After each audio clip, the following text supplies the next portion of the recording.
time. Only with my time. We're here. How are you too? Hola. Excuse me, first of all, come over here so I can see.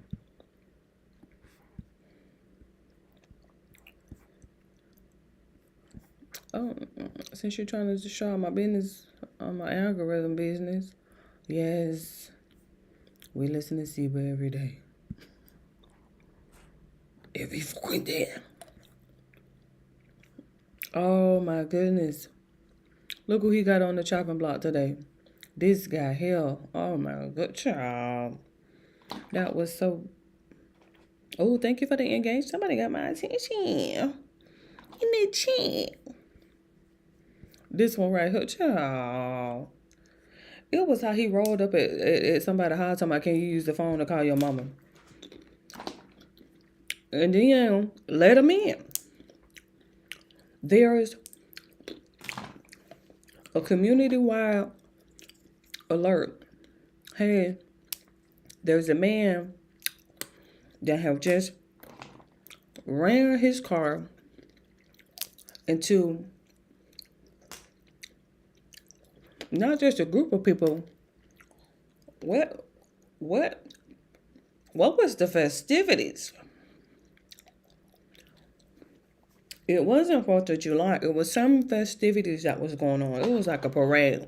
This wasn't just a group of people. This was a parade. It's on the news. It's on social media. Excuse me. We got somebody at large. Stay in the house like you don't. He come walking up, ringing the doorbell. Can I use your phone to call my mama? And he let him in.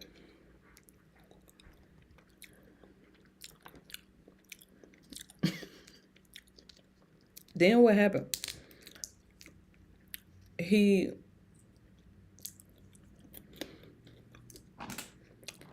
think didn't he represent himself? I can't deal with this one here. I cannot. Now that one, I cannot deal with him. Oh my goodness. I'm like, that wasn't just a group of people that he had ran his car into. It was a parade. It was a whole parade. I was like, oh my goodness. That is terrifying. Absolutely terrifying. Hold on, because she's on mute, job, fooling with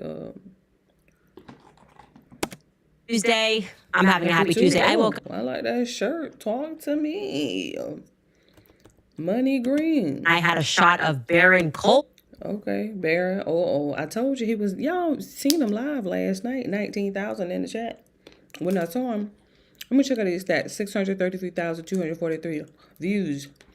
50,000 likes. This morning, just like his podcast got me all fired up because he went off. He had a little Baron crash out. Of course. And it added another detail to our investigation yesterday into the planes, a detail that I had missed somehow earlier that's rather explosive. I will say this, I defy no stereotypes as a woman. I am not technologically gifted, so I did not know that you could drag the flight radar ADS-B coverage to the exact minute to see where that plane was, what the altitude of that plane was at any given time. So I'll explain it later for the other ladies who are like me. But first, my friends, we have been working on a particular tip for some time. We had received it a while ago regarding Erica's whereabouts on September the 10th, and at long last, we were able to confirm it in a way that is rather explosive. Where was Erica on September 10th? Well, I'll tell you. She was apparently in an unmarked building. Welcome back to Candace. Is it the one in Arizona that we had our unmarked building? Do with this help for here. Oh, hold on, Candace, real quick. All right, you guys, wake up, look alive. Oh, I know. Just let me open. the popcorn. Let me get all that out the way. We are at the gates. We are at the gates. All of us. It has been, a little over 6 months, and we have not stopped the onslaught. We have kept up the energy. Someone in the comment section described the Charlie Kirk open investigation as a group project, and I love that. Right? That is so true. We are all partners in this group project. That sums it up perfectly. It's definitely giving group project for sure. That I can confirm. It's definitely giving group project. Before I get started and get distracted, let me put my people on the charger because I will get distracted. Look, I'm already at 38%.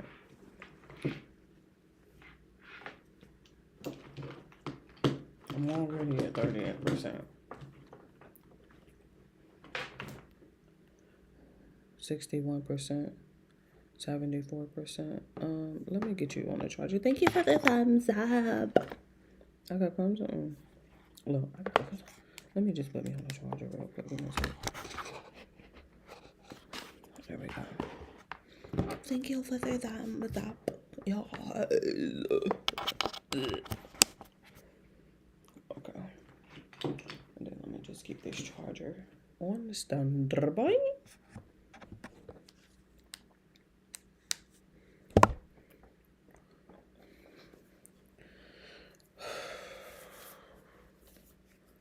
I know my face is just very ashy.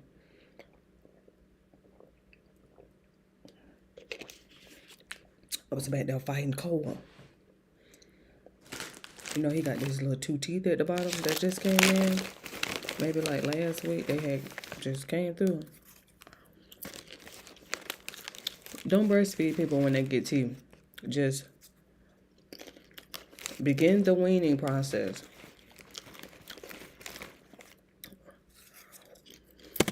Figure out what actually happened on September 10th. Who was behind the killing of Charlie Kirk? Sure.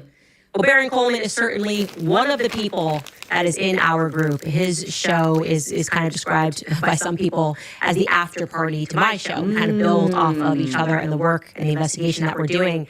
And I really love that last night he underscored really how sick and tired we all are of this obvious game of them ignoring the major inconsistencies in the Tyler Robinson story that we have pointed out, or in the Turning Point USA alibis that we have pointed out. And when they respond, they choose only respond to like the minor details that they can debunk that have nothing to do with anything that we've said on this show, his show. They sort of wait for somebody to make a mistake somewhere in the universe, and then they pounce, right? And Baron does a very good job of describing really what that is. It's frankly a low IQ strategy of attempting to win a debate on a technicality that you're obviously losing. It's a gotcha argument. And we took this, and I want you to listen to it because I think it's really relevant. It helps you to kind of further steel yourself when it comes to the internet and what they're throwing at you. We took this from his opening statement. Here is Baron Coleman. Imagine, for example, a simple debate on economics. I gotta give me one of the mics. You know I'm gonna get one. Losing side might fixate on one outdated data point. They hammer it as proof of incompetence. And then they proclaim the entire case collapses. They declare victory, and they never address the macro, the larger construct of the argument. They don't address things like expert consensus or even their own contradictions. And viewers, if they're tuned out or maybe deeply or emotionally invested in seeing the losing side win, they're able to walk away thinking the gotcha side won, even if the other side very much had the upper hand.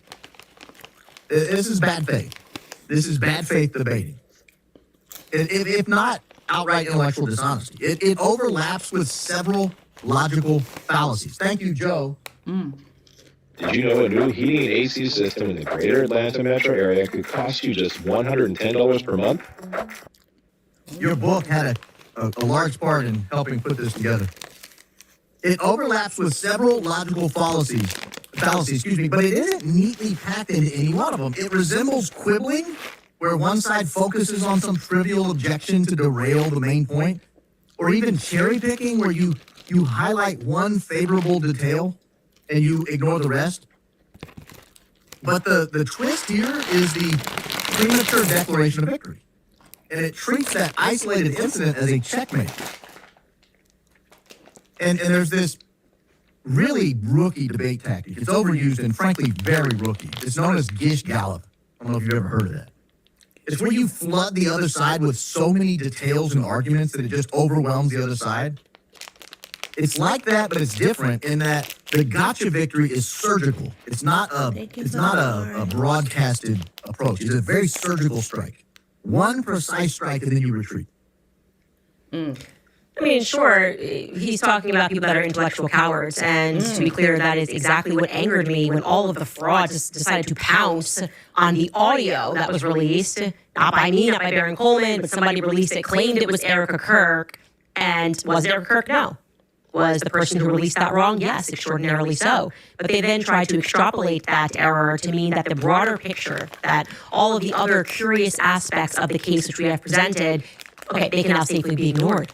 Everything else can be summarily debunked because someone unrelated to the investigation got something wrong. It's just so cheap and it's so performative. And yes, it is only done because they are losing. And I then loved the energy coming from Baron Coleman. Last night I watched it this morning, which I think perfectly encapsulates the emotion of how we all feel right now. So take it away, Baron. And I'm sick and tired of the constant obfuscation and lies. And when we raise real questions like this, they ignore it. But when somebody says, you think Erica was buying a jumpsuit at Aloe? Oh my God! No. She wasn't buying a jumpsuit at Aloe. I was buying the jumpsuit. Oh, that's when you choose to come in and answer it? Right. That's when you choose to come in and answer the accusations? Are you serious? He funny. He funny. That's when you come in, is when someone thinks he was buying a crop top? Not a crop top. He funny, ain't he? But I do 3 shows accusing you of leaving Santa Barbara before Charlie got shot? Or banged or whatever happened to him? And you're just dead silent?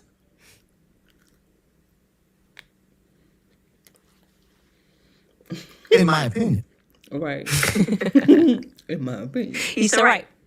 And so let's jump back into the substance. Forget the crop top, okay? I didn't cover the crop top. Aaron didn't cover the crop top.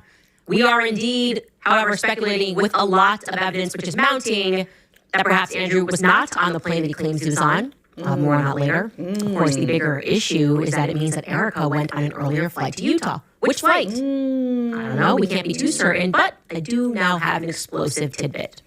Now, I have to hope that given my track record of providing you with receipt after receipt, with text message after text message, with phone log after phone log, and you are going to allow me to use this excuse. I guess maybe I have a credit here when I tell you that I simply cannot reveal to you how I came across this information. For sure. In other words, what I'm saying is there's no way for me to protect the source. But the information is explosive. I've long explained to you that one of the things that is so odd to me is that nobody saw Erica That day. on the day of Charlie's assassination. Nobody's come forward, at least, to say that they saw Erica on the day of the assassination in the places, the very public places that she claims to be. Right. Where I'm on.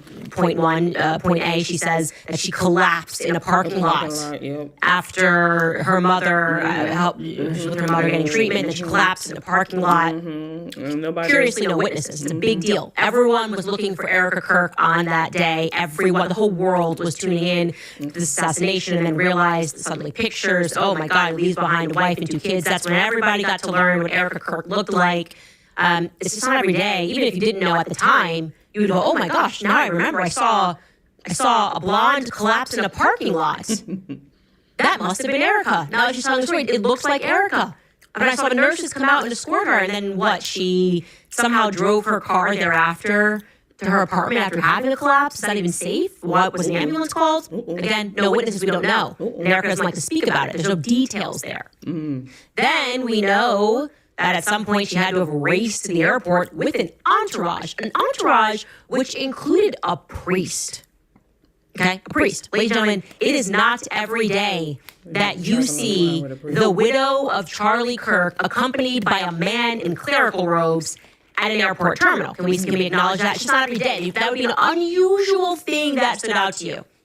And I know, yes, of course, they flew private, but I promise you, there would have been more than a few witnesses. Private terminals are actually quite busy in cities like Scottsdale. It's a big hub. You're going to see a lot of action at the FBO terminals where people fly out private. No witnesses going through it. Nobody saw this. Okay, so I was starting to get the feeling like she actually was being kept somewhere that was more private than private, more private than a private terminal private. Dang. And then I happened upon some information. I said to you, I feel like if this was an operation, it was a lot took place with planes and terminals that the public didn't have access to, right? I was positing that yesterday. Well, I can tell you today, and look, I will say allegedly here, Right. but that I happened upon some information that Erica was at the office of Hopkinson Aircrafts when she received the news that Charlie was dead. I'm going to tell you more about Hopkinson Aircraft. So you'll remember that Erica told me to my face. Also, Elizabeth McCoy wrote a long post, and she confirmed this, that Erica got the news right before they flew to Provo. So Erica had a phone call with the doctor. There were different variations here, whether the decision was made to let Charlie go or whether he told her that Charlie had passed. But the point is that before she got on the plane and departed Scottsdale, she knew that Charlie was dead, okay? And this was in the presence of Hopkinson Aircraft's employees. And I wondered, what is that? What is Hopkinson Aircrafts? Well, it's a luxury aircraft brokerage, like where you go to buy planes. They're brokers for planes. They have locations in Canada and in Scottsdale. Okay. So I went on Google and I tried to find their address in Scottsdale, and it listed the address. And this is all public. It says 14600 North Aircraft Drive. So it started to make sense. That's an FBO, as you can see, a private terminal. And I looked and I said, wow, that's a lot that's packed into Atlantic Aviation. I have flown out of this terminal many times. I don't remember there being in Hopkinson Aircraft sales, also with Atlantic Aviation, and then also this Ross Aviation. Like, what's going on in this map? Yeah, okay, but yeah, like I told you, it's the same address as Atlantic Aviation. Get tax expertise without hidden fees. Switch to a TurboTax expert She was there for $150. when she got the All phone tax call. situations, all returns, $150, all in, no surprises. Now this is taxes. Here's how I'm doing laundry in 2026. And yeah, it's 2026. We're not using this stuff anymore. I mean, you don't breathe it in. Your lungs don't need this mess. Definitely not using this anymore. This is filled with harsh. It's a common, busy private terminal. So I thought, okay, what must have happened here is Erica must have flown out of Atlantic Terminal. And then they happened to share a building with Hopkinson, and maybe the people that were working for Hopkinson overheard her as she got the news. I'm sure she screamed. Maybe she collapsed again, was crying. But something told me this was not a detail to ignore. Something just felt off. So I decided to look through their website, and I just thought to myself, just in general, it's like 2026, why would you waste time having an office building in this tremendously expensive location? They're not making their own aircrafts. It's just a brokerage firm. You can do this on the phone, right? Like, why? Why would you spend this money to be inside sharing this with Atlantic Aviation? It just seemed weird to me. So I then went to the team. I said, let's look at this. And similarly, they thought that it looked funny on the map. It just looked weird. And at certain times, when I was trying to find Hopkinson Aircraft, it almost appeared as though there was a building that was behind Atlantic FBO, but that was separate from Atlantic FBO. So finally, I had a genius idea. I said, why don't I just send someone anonymously to contact Hopkinson, to contact Atlantic, and see what the deal is, right? Is there really an office inside of Atlantic? And remarkably, we were able to determine that Hopkinson is indeed in a building that is separate from Atlantic, but Atlantic accepts all of their mail. And the reason that Atlantic does that is because Hopkinson does not actually have its own address. It's in a building that stands alone and is separate from Atlantic FBO Terminal, where you would fly out if you were going private. And this is a brokerage firm, okay? This is aircraft brokerage. They sell planes, and they have no address. Their address, they use Atlantic address. Atlantic receives all of their packages, all of their mail, but their location is separate, and it's next door, and it's kind of hidden. That's why I was having trouble locating it. I'm going to show you that. This is the building that Erica was allegedly in when she found out from the doctor that Charlie was not going to make it. I'm going to show you that. So you have Atlantic there on the right. We're now coming inward. Yep, pointing that in the mouse. We're now coming inward. It's this rather obscure building right here. Okay. So Now- what you was doing there? Why would Erica be in that building? What you? I'm like, what you doing there, ma'am? Oh goodness! Allegedly. Look, put your allegedly. Why in would there, honey. Erica be in that building? Specific Walk me building. through that. Right. You don't know your husband is about to be shot, even though And then when you do she find did out, actually say when he got shot, I effing knew it. That was the sentence that came out of her mouth. But you know, in a way, maybe she meant like, oh gosh, he was so scared. Like I knew something. I had a bad feeling that day. I knew it, right? why you was How do we there? get there? What is Hopkinson? How do we get to Hopkinson Aircraft? Did somebody have a thought? Let's see if we can buy a plane. Why are we heading there? Why are we staging there in this obscure building With of no address. Hopkinson Aircraft, which is not known to anybody, right? Right. How'd she get there?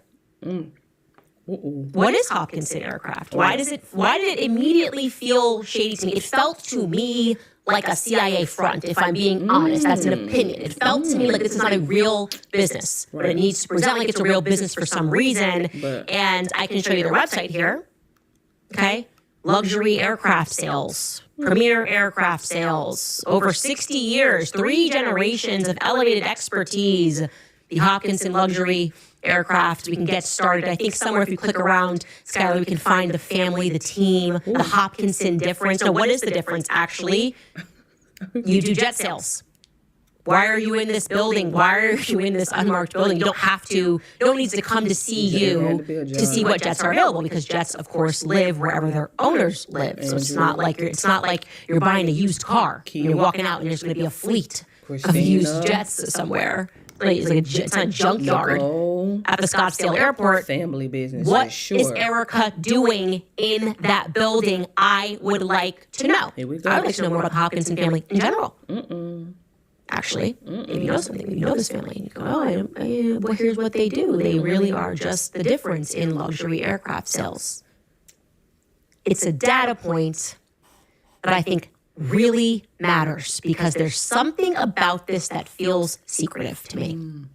All of it. It feels like Erica was being protected that day, which leads us, by the way, to the Why would you question need the of Andrew protection? Colvett, right? Oh. We were surmising that Andrew Colvett actually flew on Charlie's plane. Again, why would they all go to Scottsdale would be a question in the background. Why would Andrew need to be on Charlie's plane? Why not just fly from Santa Barbara? Maybe, and again, we are speculating here, because there was a pre-approved location where no one would see them, because you can't just wander into there, okay? No one knows it exists, that people knew to meet. They could get in and out and not be seen by anybody. Now, moving back to Andrew Colvett, like I said, we are positing that he at first flew to Scottsdale from Santa Barbara, and then he flew from Scottsdale on to Provo, Utah. 2 flights that day, Right. and we believe that neither of those flights are the alleged much later 3:19 p.m. Mountain Standard Time flight that Erica told me that he was aboard. These viral paleo deli beef sticks are on sale right now for 30 beef sticks for $36. These are the most delicious beef sticks. Okay. And I'm going to tell you why I, just like Baron Coleman, feel even more convinced that we are correct that he was not on that plane. Because I'm going to tell you some specs about this plane, which actually really matter. Some specs. Now, again, I should say, Andrew has never said he was aboard this jet. Andrew himself has never said that he took the 319 Santa Barbara flight, tail number N8724A. Erica made that claim to my face. Andrew did not. Now I'm going to give these planes names. I think it's easier to remember them. This is going to be our Barbara plane for Santa Barbara. Sure. You should know that it's a Hawker Beechcraft. Somewhere we have a picture of a Hawker Beechcraft. This is simply not a plane that any person in business would describe as a massive jet, okay? Your knees will be touching in that plane. Okay. Andrew described the plane as a massive plane to me. Multiple times. He also, I think, said it publicly on the show. He had this massive plane to himself, okay? Here, again, that's the photo of it. Instantly me to go, this isn't the plane we're looking for. Okay. That actually makes it look bigger in the air. This is not the plane that we are looking for. You do not describe that plane as a massive plane. Okay. Now, since this particular jet is actually available for charter, and since I believe this was a military operation, I do not believe the planes that they would have used would have just been available for charter. That makes me even more, I'm more likely to believe a scenario where this plane was actually the one that took his wife later to Provo. Because then you would charter, that plane doesn't matter, right? So I thought, let me call and try to, not charter this plane, but ask some questions about this plane, a crucial question, actually. So I called this morning and I said, hey, does this jet have Wi-Fi? Because remember, whatever plane Andrew's on, he doesn't have Wi-Fi, right? We have now confirmed this. We have a text chain with Aubrey, who's got to be the boss that day. Nobody can do anything. Aubrey's doing everything. She's got to do everything before she gets fired.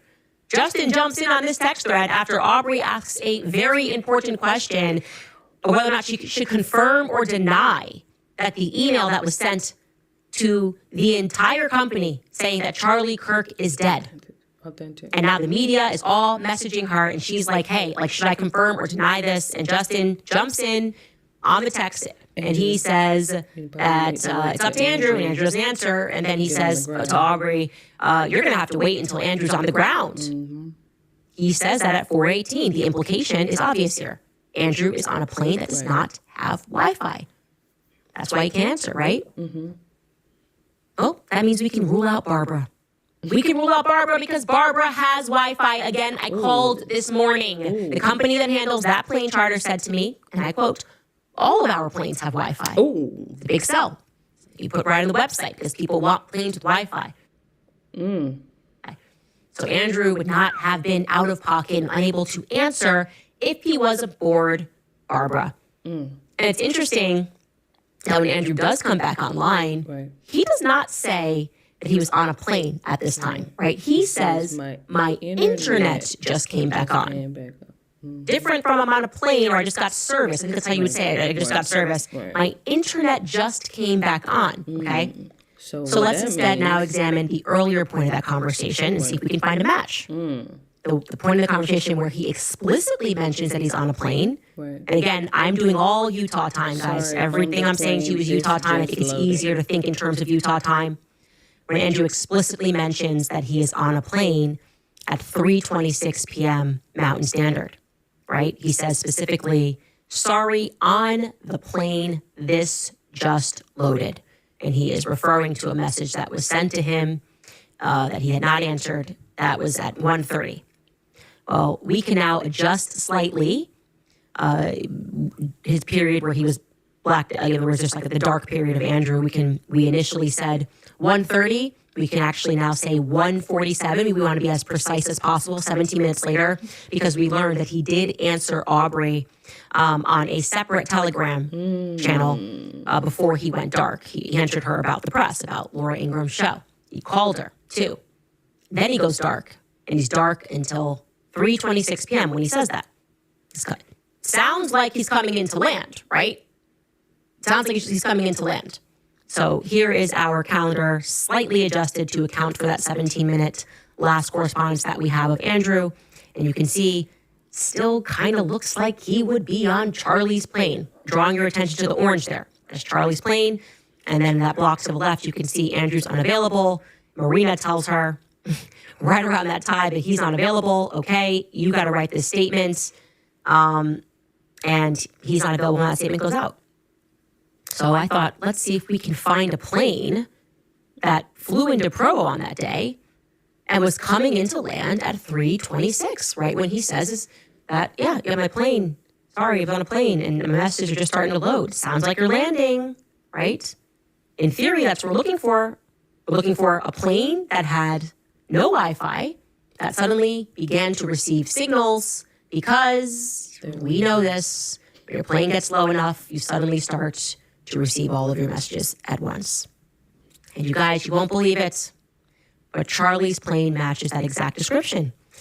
At 3:26 p.m., Charlie's plane was coming in to land at Provo.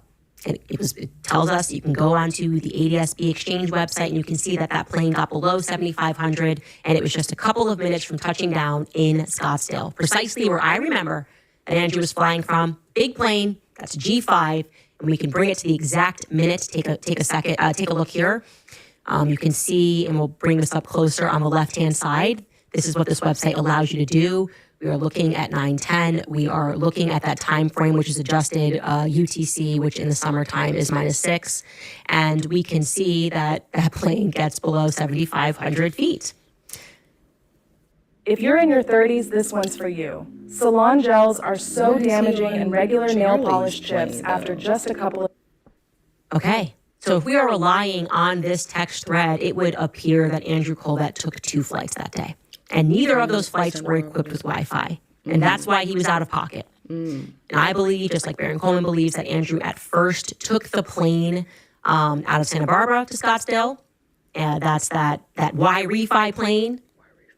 And that plane, I can also confirm, kind of, a little bit, but at least the facts are that when that plane, the Y-Refi plane, was available for charter back in 2020, it was not being sold as having been equipped with Wi-Fi, right? Because you want to put all the features when you're chartering a plane. Here's what we got for you. Here's what we got. Well, look at this Wi-Fi listing for the alleged Y-Refi plane that we think that Andrew took from Santa Barbara to Scottsdale.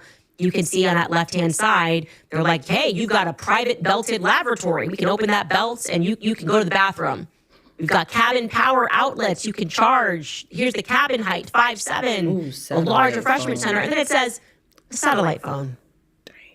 Satellite phone. It's not marketing Wi-Fi. Damn. So that's the best we can do. Likely that first plane did not have Wi-Fi either. Second plane, of course, would be Charlie's plane. Did that plane have Wi-Fi? The simple answer is I don't know. I don't know. Somebody might know. Somebody may have flown with Charlie on that plane. If so, please email us. It was a G5. It definitely has Wi-Fi capabilities, therefore, but I don't know, nor do I believe that Charlie would have ever used that. Because in case you don't know this, it is exceedingly expensive to run Wi-Fi on your own plane. Expensive as in, I literally know 2 billionaires who outright own their planes that are Wi-Fi capable, and they do not use it because the costs are astronomical, and they say it's a scam, okay? It is an outright ripoff. If you own the jet, and I can state that I highly, highly, highly doubt that Charlie Kirk would have been running the Wi-Fi on the jet. It costs, just so you understand, $300,000 just to install Wi-Fi aboard a jet. And then you're looking at an approximate $30,000 to $50,000 a month to run it. We don't know. We cannot state that definitively. $300,000 just to install it. It's crazy. $30,000 to $50,000. Ooh.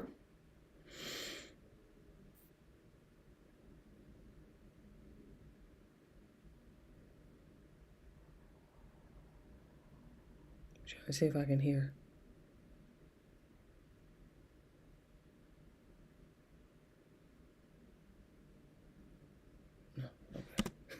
What we can state definitively is that Andrew and Erica could just respond. Ooh. Not to the crop top. Ooh. But Andrew could assert on the show that I was definitively on the Barbara plane. Right. Barbara plane with Wi-Fi. I just didn't want to text. Ooh. I just wanted Aubrey to do all the work.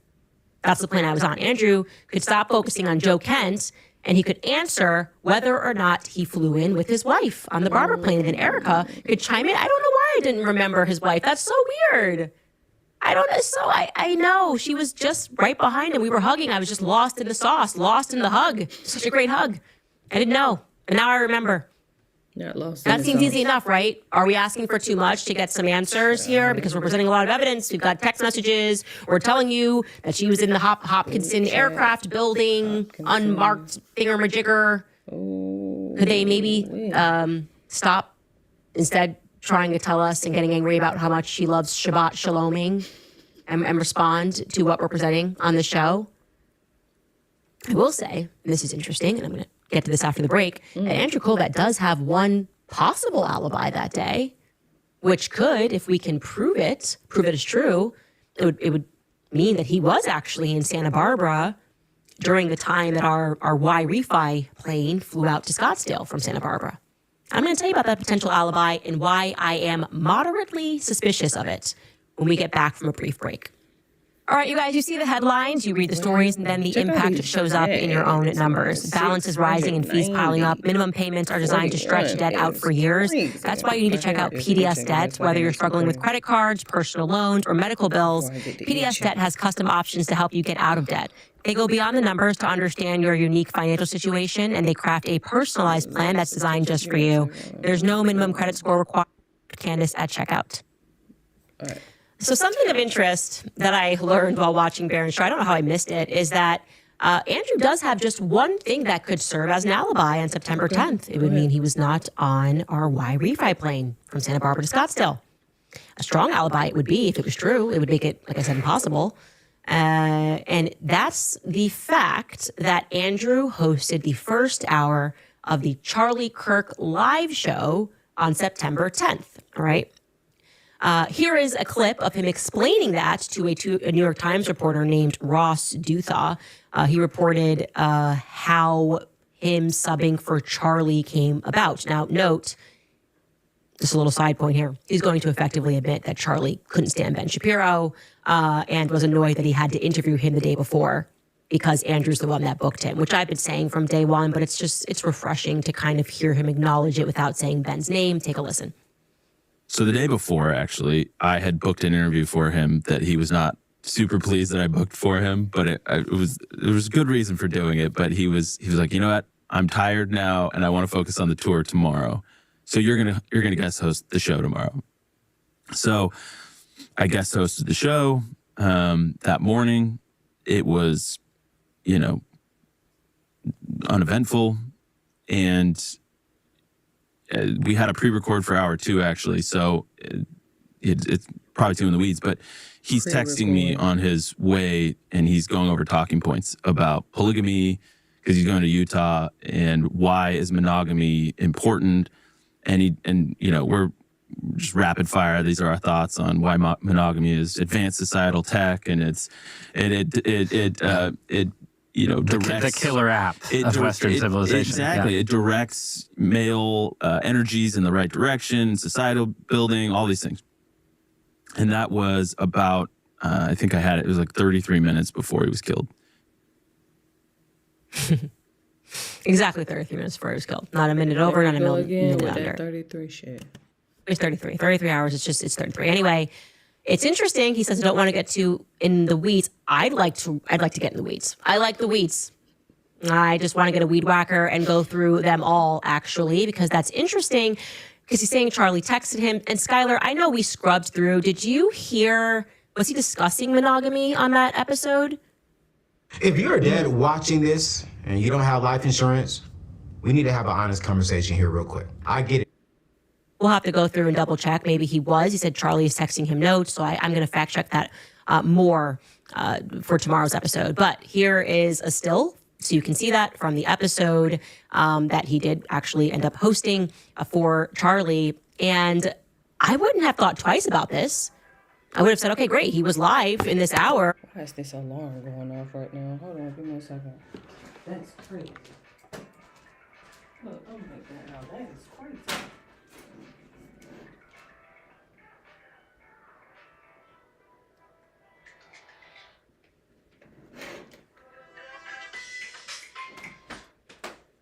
Look, I'm like, no, doggone well ain't no alarm set for no 11. Hold on, now that I think about it, let me cut that alarm on. Were it not for the fact that we now know that Andrew Colvett is in the business of fake faking live shows in order to give himself an alibi. We learned this when I broke the story that Andrew visited the White House the day before the Epstein files were released, but he pretended that he was in Arizona live on the Charlie Kirk show interviewing Kash Patel. Kash Patel's all like, I never do a live show. He's calling in live. And then all of a sudden, my sources at the White House were like, hey, Andrew's here. It's kind of weird he's saying he's live on the show. He's here and he's actually near Kash Patel's office. So Kash Patel's helping him in that scenario pretend that he's live. Like, okay.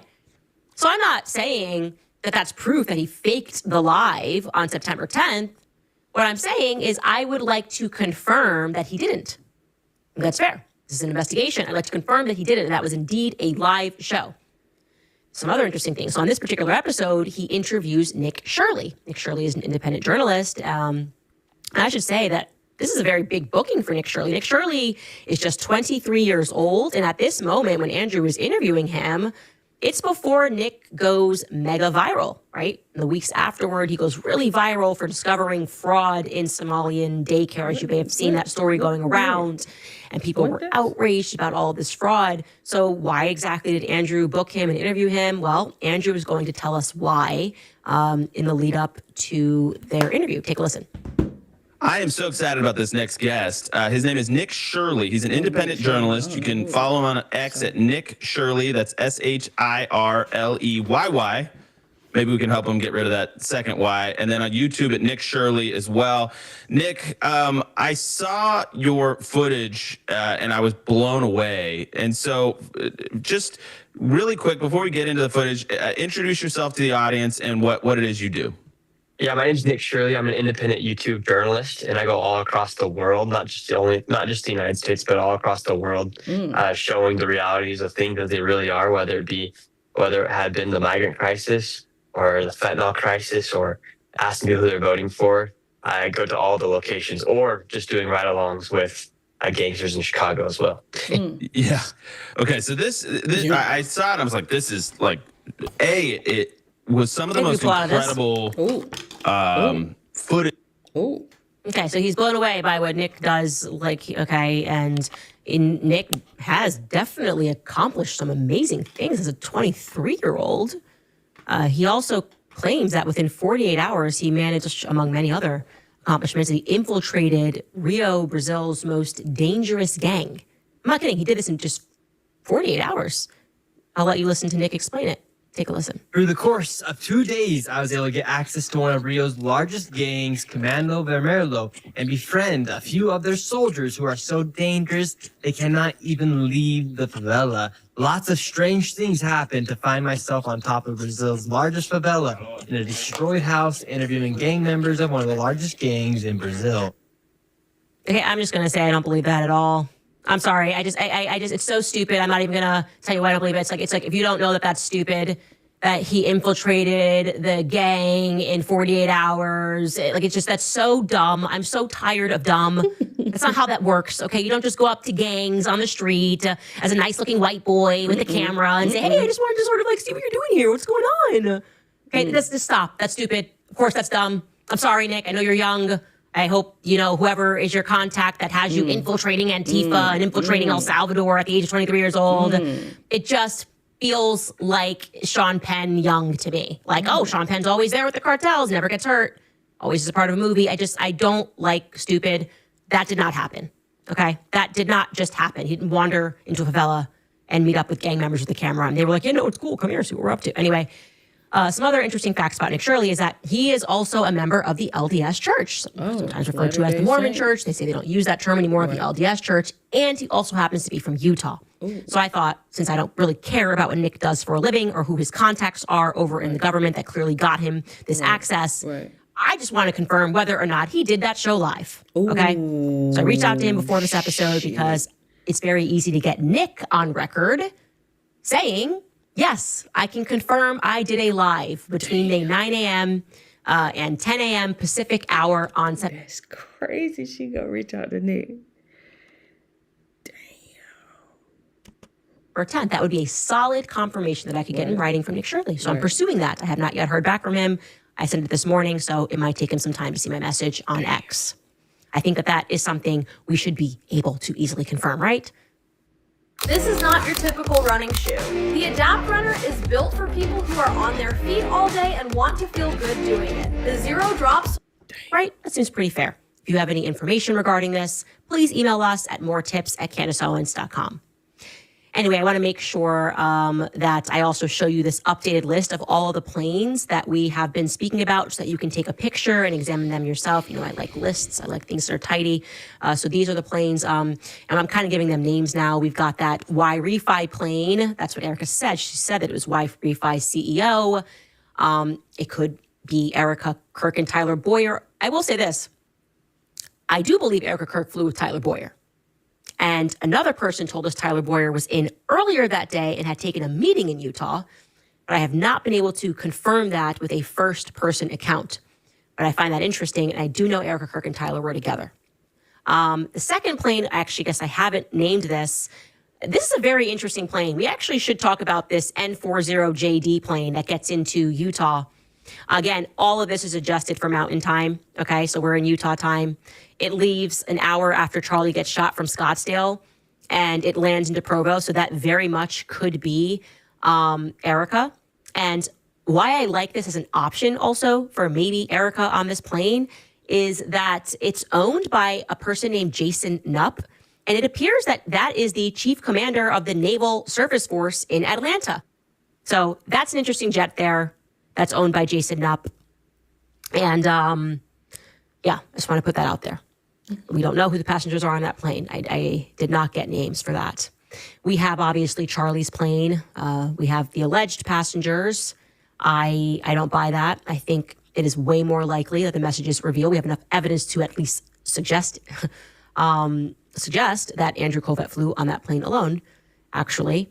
And then that would mean that Erica landed, by the way, almost at the exact, if she's on, go back up, if she's on the Navy plane, that landed at 2:29. This one lands, that would still be an hour wait. But if she's on that first plane, go back up, if she's on the Y-Refi plane, or if, then she would have landed into Provo. Oh no, that one doesn't land in Provo, go down, I'm sorry. We'll get into that fourth plane. This is our Santa Barbara plane. And this one is going to land into Provo at 4:36 p.m. Way too late. Andrew didn't scramble to get a jet for 3 hours. I don't buy that. It's common sense. I raced. Well, you didn't race if you sat in your house for 3 hours. Anybody can get you a plane faster than 3 hours. Okay. This is California. Okay. It's not like he's stranded on an island and we got to, where are we going to find a plane? This is an extremely resourceful company. They have their own jets. Andrew did not wait for 3 hours. And then Erica then waited an additional hour for him to land. None of that makes sense on its face. I'm giving my opinion here on the basis of all of the evidence that we have now looked at. Sure. That is a highly unlikely scenario that he was on Barbara. Okay. Because wife could have been on Barbara. And then what he said to me, of course, I want you to meet up, whatever. Then she comes in later. I should note, my goodness, something just came to me live. Look. And I am more convinced that I am correct. Remember I told you that despite Erica having to have waited for that tarmac hug, when they went to the hospital, they went in two different directions, right? Andrew went to the front and Erica went through some private backdoor entrance. That was my understanding. I did not hear that Andrew was with his wife. Damn. Bingo. Come on, clean it up. Be sweet, mop. Come on. Exactly. That's what I'm saying. Come on. Listen, she had to have shown up later. The Bingo. recall would have been Barbara. Erica went to the back and Andrew was with his wife. I don't remember hearing that. I will double check that. But I remember hearing that Andrew just went into a separate entrance, which was weird. Why would you wait for an hour and then make him go through the front? Bingo. Like he was either so important that you needed him by your side that you waited for him, but and therefore you're both going to go through the back, or you didn't wait for him and you went through the back because you're his wife and your husband was just assassinated and you want to get there at your earliest possible convenience. Like nothing they are saying makes any sense. Nothing they are saying makes any sense. Moving on, the Israel Firsters are still guns a-blazing for Joe Kent. They are peak psycho right now. I do want to show you, actually, and I'm going to skip the Trump clip, guys, because I just don't even care about Trump right now. He's so disgusting. Him trying to mock and be funny about Joe Kent's wife, who sacrificed her life for this country, being snotty, I guess, by saying, oh, he married pretty quickly. He married 5 years later. He remarried 5 years later. He had 2 young children. Anyway, but Blake Neff is trying to make hate happen toward Joe Kent. He wants to make that fetch towards Joe Kent because they're angry that we are crushing them with the truth. And how he's going to try to do this, in this clip that I'm going to show you from today, is with the worst acting ever. I am talking the Academy Award does not go to Blake Neff. Okay? Background, Joe Kent was interviewed by Michael Schellenberger. Is that the right person? I hope I got that right. And basically, the interviewer asks him, like, hey, you're making statements that they did not thoroughly investigate this. There were leads that you wanted to pursue. And he asks him, do you recognize if by making those statements that could potentially result in you being called to testify by, Tyler Robinson's defense team? They might call you and prod the narrative because they would say they didn't even investigate and pursue other leads. And of course, Joe Kent says, that wasn't my goal. The goal was just to tell the truth. But the truth holds everywhere. Yeah, I understand that could happen. He is saying the feds did not thoroughly investigate other leads because it's abundantly obvious and it's true. And so if they called you to testify, if they called me to testify in the defense, okay. Right. Hey, Candace, did you hear that Erica? Yes, I did hear that. Hey, Candace, did you hear? Yes, I did hear that. The truth doesn't play offense or defense. It's just the truth. Facts. Look how so she Blake Neff bouncing and in Andrew that chair. Colvett, worst actors ever, are about to try to sell to you with their absolute best emotion that, no, oh my God, if you were called to testify and tell the truth for the defense, you would betray Charlie. The truth would betray Charlie. Let's see if you can be convinced by their raw emotion in this clip. Blake is just unleashed. He lets his hair, he doesn't have a lot of hair, down in this clip. Take a listen. Let's refresh people. There is a murder weapon that was found near the site of the shooting. It was owned by Tyler Robinson's family. Given to him by his grandpa. Of the caliber used to shoot Charlie. It has his DNA all over it. All over the casings. They release a Snap your W-2 and file your taxes 100% free. Plus, get your biggest refund. Roughly 37% of filers qualify. Simple Form 1040 returns only. File now. I'm so over these two. Ooh, I'm so over them too. My daughter just accused me of getting Botox. My girlfriends think I've had a skin tightening treatment. The truth? No injections, no filters, just real living. A photo of the shooter. They are not able to fight. Have no photo. Otherwise, Tyler Robinson's parents see that photo and think, that looks like Tyler. They begin asking him things like, where is your, I believe it was his grandfather's gun. They start asking him this. Tyler Robinson starts talking like he might kill himself. They get a friend of the family to sit down with him. He admits that it's him. They get him to drive up to Orem and turn himself in. His parents helped him turn him in. And we run into people who say that didn't happen or that's fabricated. There's digital confessions. There's digital confessions, but also his parents are out there. They have never stepped forward and said this is a lie. They could easily do that. It would be trivial to do that if it was the case. They have not done that. His parents turned him in. That is the most obvious piece of evidence in the world that nothing can argue around. And some people are so obsessed with these same conspiracies that they concoct for every other thing that ever happens. And so they have to shove it into this one too, because they care more about their conspiracy theories than about the person who murdered my friend facing justice. I am fed up with it. Here's why it's so frustrating is because there is going to be even more evidence that is presented to the public in May at the evidentiary hearing, okay? And it's a mountain of evidence, some of which has been made public, some of which has not been made public yet. And the prosecution is going to lay out its case against Tyler Robinson. And I'm told it's a whopper. I'm told they've got this guy dead to rights. And meanwhile, you have government officials that are now saying on the record to journalists they are willing to testify on behalf of the defense to get, ostensibly, to get Tyler Robinson off the hook for something that he did. And so the level of betrayal that I currently feel is dramatic. Oh. Dramatic. Not dramatic. Excuse, pardon my French. They're just so full of shit, right? They're just like, it's like, they're not even good. They're not even good. Both of them. It's overwhelming. The evidence is so overwhelming that if Joe Kent tells the truth, it would be an act of betrayal. The whole case would fall apart. If he told the truth, if the defense called him and said, hey, did you feel it was early vetted? No, actually, I made recommendations and I was blocked. It would all fall apart. It would be an act of betrayal. It's so overwhelming. He hasn't even been arraigned yet. He hasn't even pled guilty. They keep telling us he confessed, but they lost the tape of when he turned himself in. Don't forget that. They're talking about that gun. The gun has his prints on it. The part they're not telling you is that they cannot prove that weapon was fired. Exactly. They can't prove it was fired. The bomb dogs could not find the weapon. Right. Okay, the bomb dogs knows themselves they are a weapon. Right. Okay. They can't explain the magical bullet. What happened here? Can you connect the weapon to the non-existent bullet? But it has his prints on it. He touched this gun that the feds then pointed to where the bomb dogs failed and put some rookie cops and said, look over there. We didn't just drop that there. Oh, and sure, Tyler Robinson obviously must be he's clearly confessed to everything. That's why he's currently fighting and trying to get some of the prosecutors. He failed, but tried to get one of the prosecutors dropped. He has confessed his guilt. This brilliant guy then wrote the novel.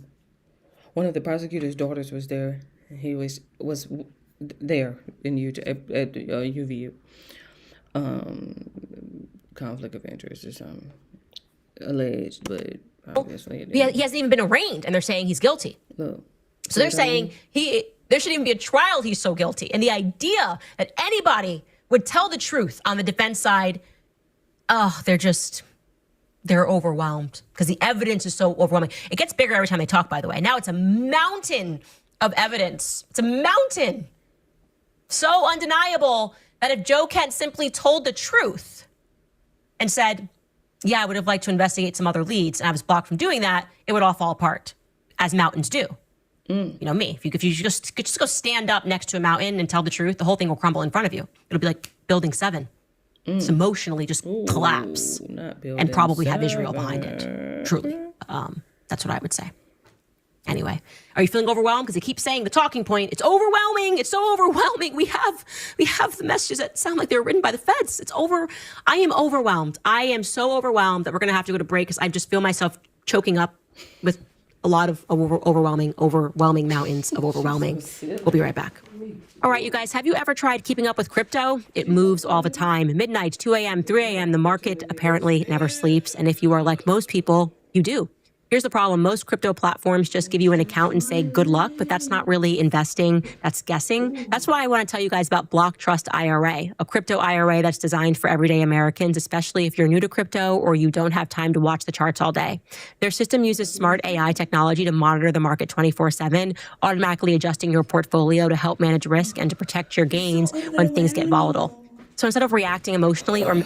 If you're in your 30s, this one's for you. Salon gels are so damaging, and regular nail polish chips after just a couple or missing big moves while you sleep, it's handled for you. Your savings sits inside a $200 million institutional grade insurance shield. So you're not just investing, you're doing it with a layer of protection. If you mention that you heard about Cozy Earth right here, experience the craft behind the comfort and make every day feel intentional. I hope everybody's okay. I know it was very overwhelming. It was just so much, and it's amazing because Andrew says, like, I'm told it's a cascade. It's a Whopper. By the way, Whopper is usually subbed for the word lie. And I do want to remind you that I met with Erica just a couple of months ago, and Erica told me that she had no more evidence than the public had. But now Andrew is giving us an update and saying now they since then they have found so much evidence. It's going to be crazy. And he's just emotional considering that Joe Kent, if he does get called by the defense, he would say this true sentence. And he was stopped from investigating foreign leads. And that it would all crumble overnight. Top comments from last episode is this is Elena, she writes, imagine being called a coward after you've been deployed 11 times, lost your wife to an IED explosion, spoke the truth while knowing you'd be attacked from every angle. We are ruled by degenerates. Yes, we are. We are ruled by degenerates. That is a very true statement. We are ruled by cowards, absolute cowards. That's what they do. They're like catty and they call you names. That's what they're going to do. Oh, he's betraying Charlie by telling the truth. Like they, you think telling the truth betrays Charlie? You were never a friend of his. What's her name? You were never a friend of his. If anything I said on the show got called and pulled over from the defense, I would stand by every word that I said. Okay? Every single word, because it's true. I told the truth. And if I found out later that it was not correct, I did my best to correct everything that I've said. I've been open to dialogue. I said, come here, sit down with me. No, you want to, it's so overwhelming. Why don't you come sit down on my show, Blake? Come on, Blakey, come sit down. If it's just so abundantly true and obvious, why wouldn't you want to come make me look like a fool on my own show? Right? Why wouldn't you want the platform to be able to speak to everybody and to say, here it is, here's the evidence. I'll go back and forth with Candace, we don't even have to wait for the case because I want you to know that everything she's selling is she's just obsessed with the conspiracy. Come do that, Blake. Take me up on my offer, Blake. I don't understand why you wouldn't do this. You seem so stressed out. I don't know. I think am I wrong? If I had a position on something and I knew it wasn't true, I would go, yeah, I'd love to come on your show and explain how that's not true and you have it all wrong. He can't. Ree Blanco, second biggest comment, writes, how ironic that Andrew Colvett wants the FBI to investigate Joe Kent, but not to investigate Charlie Kirk's murder. Exactly. Yeah, they love Kash Patel. Get Kash Patel on the show. They don't care. You would think he'd be like moderately upset, at the very least, that Kash Patel stopped Joe Kent. No, they're angry at Joe because Joe exposed them by that pesky little thing. He told the truth. He seems like he's an honest dude. And they hate honest people. It drives them crazy. They lose sleep over honest people. Blake, let me tell you, do not quit your day job, man. You do not have what it takes in Hollywood. Nobody was buying those theatrics. I think a little too much hand action there. You know, you're like kind of doing a lot of this.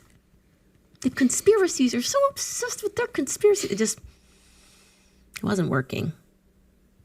It just wasn't working. And I don't believe that they have suddenly, since I met with Erica on December 15th, found all of this evidence that you are somehow privy to. And you wouldn't just share with the public, hey, we actually have a video of him taking a shot. That'd be great if you said that. Don't but have you that haven't. video. Anyways, reminding you if you want to support our show, independent journalism, we have merch on the website. CandaceOwens.com, Daddy's Home, Shabbat Shalom. You know what? Buy that today. Buy that for Blake. Buy that for Blake. I feel like he's emotional and he's overwhelmed right now. So what you should do is you should head to CandaceOwens.com and buy a Shabbat Shalom shirt so that he knows that we're with him, that we are with him. We also have merged our subscription tiers into one Club Candace tier. So it's just $11.99 a month or $120 for the full year. And we do have a new Clips channel that is up on YouTube. Okay. And we have a link in the description. So if you don't have time to watch the full show, we are now rolling out a little Clips channel. Oh, look at that. 3 days ago, 100,000 views. It's such a new channel. Exactly. It's exciting. Hey, it's amazing. Check you out, all right, guys. What comments do you have for me before I go? I'm really hungry today, so I'm going to read as many comments as I can. Oh, okay. Here we go. Seven Sheets writes, why is TV USA rushing to convict an obvious patsy mere participant rather than trying to answer the questions that Candace is bravely trying to investigate? That alone is extremely suspicious. Yeah, I don't know. And that goes back to, and you should watch his entire statement. Barron does these monologue statements that are really great on his show. But this is the game they play. They've lost, and so they're trying to win with this cheap path of landing upon some gotcha, waiting for somebody else in the universe to get something wrong, as opposed to just responding. When you're right, you're right. You're just right. You don't have to go through all of this, all these hoops to prove that you're right. The truth is on your side. Klaus was eaten writes, the staff at Daily Wire are watching on top of Ben's intractable brows while the staff at TPUSA are sneaking a peek from behind Erica's hair. Your search for truth is contagious, as is your battle bun. Barron was sporting his last night. Yeah, I love him. I do love when he crashes out. Just random little moments like that. I'm like, he crashed out. It's great. I'm going to take it and play it on my show. Jennifer Deloach writes, Barron's red face. He's going Max. He does. You could just tell his kids, man, they were getting disciplined in that Catholic household. I'll tell you that. He's got 8 kids. C. Jonesy writes, we need this, Candace, and can only thank God for giving you the intellect and articulation to set us all free. Bless you and your loved ones. Now, you already were endowed with that, man. That's that gut instinct. We all knew something was wrong. I'm putting it together, but I'm not putting it together alone. Like I said, group project, very obvious. if I did not have that tips inbox and people being like, yes, yes, yes, this or that, I would not have been able to do it. You know, I had the passion because Charlie was my friend.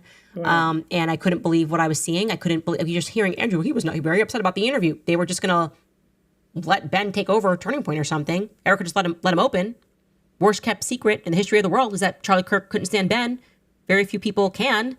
And they just were letting it happen. And so I was just sitting back and just going, I can't believe this and I can't imagine this for anyone's life. To be so instantly betrayed by the people who would not exist and their careers would not exist without you. It's so ugly. And the only thing that can motivate people to do that is money. The only thing that can motivate people to do that is a lot of money. And that's what I believe that a lot of these people were motivated by. That's what they're doing. They prove that. Somebody came with a check. Okay, I don't care if he hated you. You can speak. That's fine. BC writes, Miss Candace, please interview the great Catholic non-interventionist, Pat Buchanan. Dave Smith tells me often I should interview him. He coined the phrase Israel's Amen Corner in the early 90s. Yeah, I should get him. Actually, Dave Smith gave me a book of his, but I haven't read it yet because it's a big one. It's a big one. Anna writes, I remember days after Charlie was killed, one of the TPUSA guys, I did not know them, Neff or Andrew Colvett, said that a large donor called Erica right after Charlie Kirk was shot and asked if she knew everything about Turning Point USA. And she said yes, and he decided that she would replace him. Who was this donor? I don't know. My guess would be off the bat Doug DeGroot. He's on the board, and I think he's a donor. That would be my best guess, but I don't know. I'd have to go back and find that episode. And she knows everything. That was what she was, in the immediate hours and days after. The things that she did, man. I wish I could go back to being ignorant. I wish I could go back to when I didn't want to assume, or I was able, actually, when I was able to assume, when I was assuming that she was aggrieved before I knew about the Zoom calls, when I was assuming that things were crazy because she was trying to get a handle on things and people were pulling her in different directions and that maybe she really did want to get to the bottom of everything. I wish I could go back to those days because now we know so much, which by the way makes me laugh even more when they suggest that Joe Kent was trying to set up Erica. Nobody, least of all me, thought Erica was guilty until, I know some of you guys, the TikTok had her clocked. But I was like, okay, you don't like her pants. You don't like her hot pants next to JD. You don't like the way she's hugging. Yeah, is her hair, is her fingers in his head a little disrespectful? It's the Vice President of the United States. Don't put your fingers in his hair. Just as a rule of thumb. But I thought that you guys were going a little too hard on that. And I was like, we don't know what's going on. Now I got giggly, the emojis, Zoom call, and merch with hats. And it just... I wish I could go back. Maybe I can. Time machine. Project Looking Glass. I might be able to go back. I'll let you know if I figure it out. If I get back my Sumerian technology that the Jews have stolen from me. Just kidding. We'll see you guys tomorrow.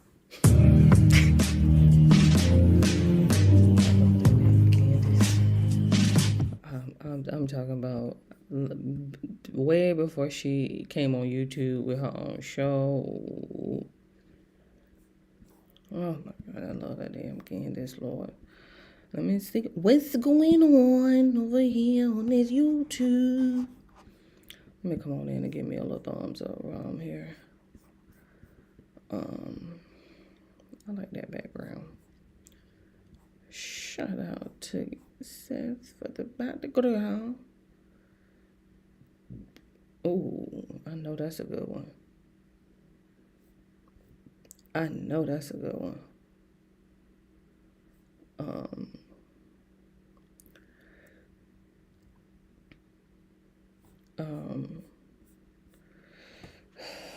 Tommy G. God damn it. Oh, shit. Whoa. What's that? I just built a budgeting app in Base 44. Guys, Nina just built an app. Impossible. Nina can't code. Interesting. Can it generate reports?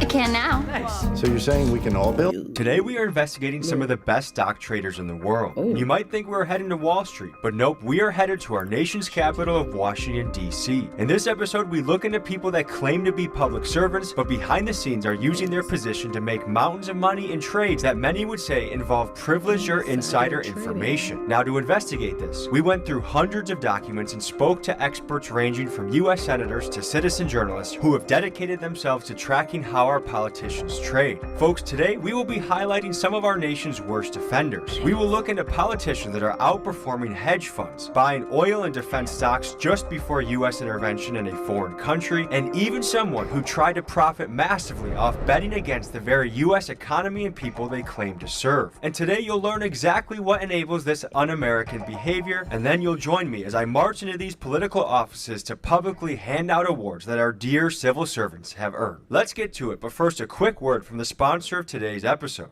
Before we start investigating our fake... I'm gonna go ahead and get me a stretch break before we get started on another video. Oh my goodness. Let's see. Oh, goodness. 96%. That's what you want over here. Okay, just making sure everybody getting a little charge.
I feel like I wanted to watch Tommy G, but then I thought about it and I was like, let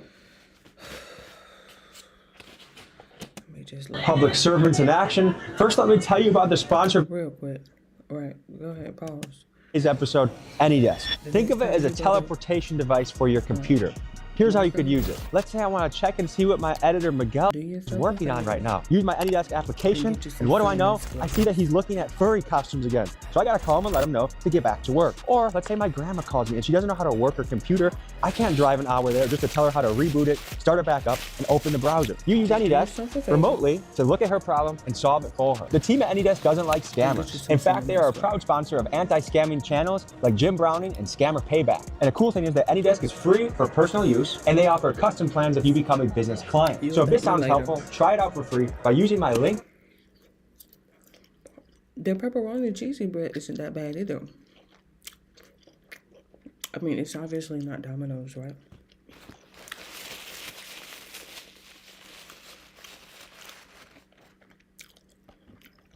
I don't want to say that because, you know, Domino's has their stuffed cheesy bread, and then they have the pepperoni stuffed cheesy bread. And so,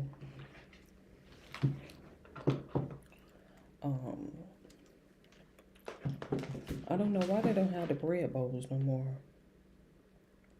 at Domino's. Them bread bowls, you know, they cut it. I mean, they got like the tots.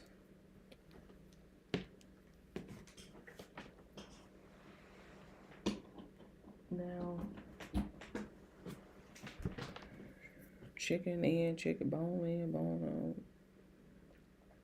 out. Lava cakes, cookie brownies. I'm talking about she got a menu now for sure. You gotta make 2 transactions. Split pay. In the description or pinned comments at anydesk.com/TommyG. That's right, anydesk.com/TommyG. All right, folks, let's go investigate our politicians. Move fast. Get rewarded faster with Funded Next Futures Rapid. No consistency rules. No daily loss limits. Pass the challenge in just 1 day. Accelerate your growth with Funded Next Futures Rapid. Parents of children who play Roblox. If your child was sexually exploited, abused,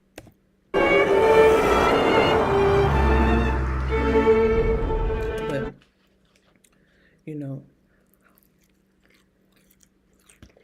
her sausage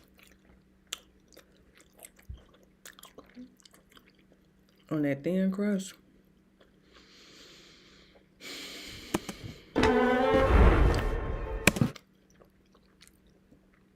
Shout out to Madison, because she really put us on to the thin crust.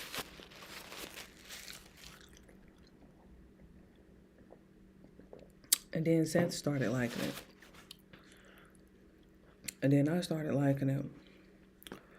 But specifically at Marco's with their sausage. So, you know, her sausage hit different. We are here in what you could call the greatest hedge fund in the country. Now, are we in New York? No, we're actually in the Senator building right now. We're here to tell them how much we appreciate their trading and their public service to the country. You know, There's been pervasive, in our face, seemingly insider trading going on in these halls and around Washington, D.C. What is your take on that? Members of Congress shouldn't trade stocks. I don't trade stocks. If you believe that members of Congress should be banned from trading stocks, then stop trading stocks. We don't need a law to tell us what to do, what is morally correct. I'll vote to ban members of Congress, but there's no way in hell that they're going to take away their own power. I mean, if you think that Nancy Pelosi shouldn't be trading stocks, then she shouldn't be trading stocks. Whatever happened to leading by example in this country? Nancy Mays. Welcome to my very well decorated office. Are you much of a decorator, or you just No, great? not at all. What is your position on introducing a stock trading ban for politicians? I'm on all those bills. There should be absolutely no individual stock trading. Think about it this way. If you were actually on Wall Street and you actually had inside information and you told somebody else, that actually would be illegal. So that's insider trading, right? I saw actually a really powerful reason from one of your colleagues why they should be doing stock trading. Rick Scott, a public servant who's only worth about $500 million, said he doesn't want to be poor. How many of you don't want to make money? Anybody want to be poor? I don't. I thought, you know what, this man's got a point. What happens with some of my colleagues is they just want to continue to be richer and richer. Let's just take a look real quick. This is a slice of Marco's sausage, square cut. Look how many pieces. And this is her. This is her. So if I tilt it upside down, I didn't add none. They are all embedded. Let's count together. 1, 2, 3, 4, 5, 6, 7, 8, 9, 10, 11, 12, 13, 14, 15. 15. This is her. Nobody's falling off. Nobody's falling off. Like, look, nobody is falling off. It's okay. I mean, I did tilt you upside down, but that's her spine. 15 is crazy on one square. hefty little square. And it, if that's the case, like don't do this job.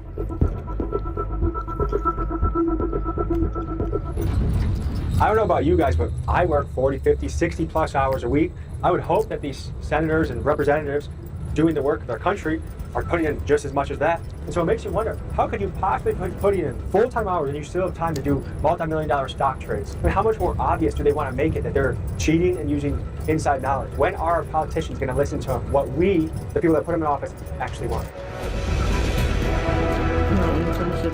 There's many people worth tens When of it comes to that stock trading. dollars, even hundreds of millions of dollars. And that keeps going up while they're here. It seems blatant to the American people, to the common man watching this. It seems like they're just doing it in our face and no. They are actually technically not illegal. It should be, and that's why myself and John Ossoff, we're trying to ban those kinds of stock trades. We're trying to ban stock trades for members of Congress. Senator Kelly here is one of the key players trying to end the stock trading corruption with his Ban Congressional Stock Trading Act. His goal is I wonder, is that why Nancy Pelosi calling it quits? Put in her resignation too?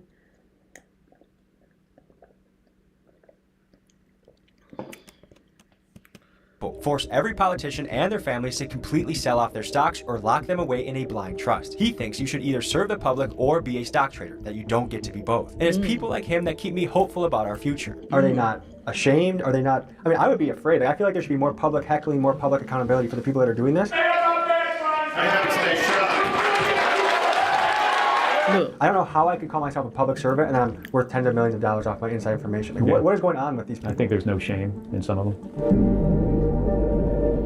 My name is Jackson Woods. I run a page called Trade with Congress. I was looking for like the strategy to trade stocks, and I kind of stumbled upon it. And what is the strategy? The strategy is very simple. It's copy the politician stock trades. And how does it perform? Very well. They are really good at what they do. Like, people will literally just buy the exact same stocks that Pelosi gets into, and a lot of the others like Mark Wendell and stuff. We provide the information so people can basically see like all the trades as they come in. They can see the past performance of the trades and see what stocks that are in their portfolios. You run a website? Yes. What's the name?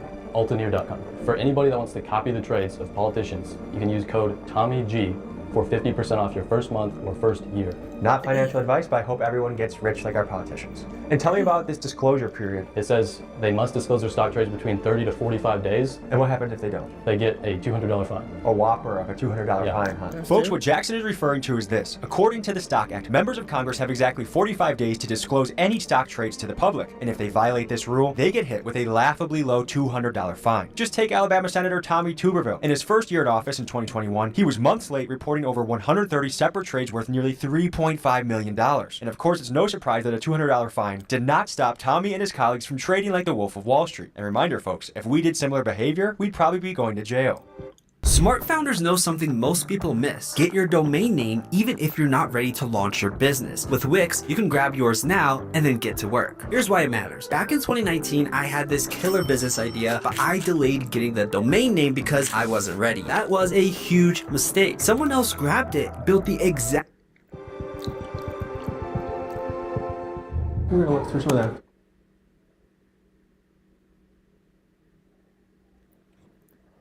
I hear him. Give me a second. Uh-oh, excuse me. Let me go check on it.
Very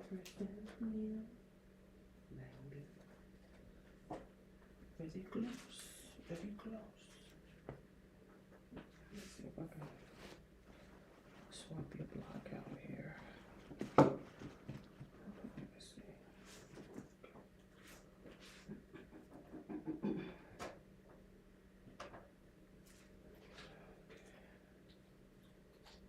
Let's swap your block.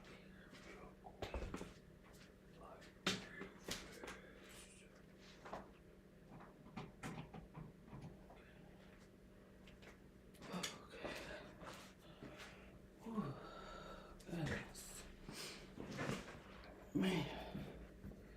Oh.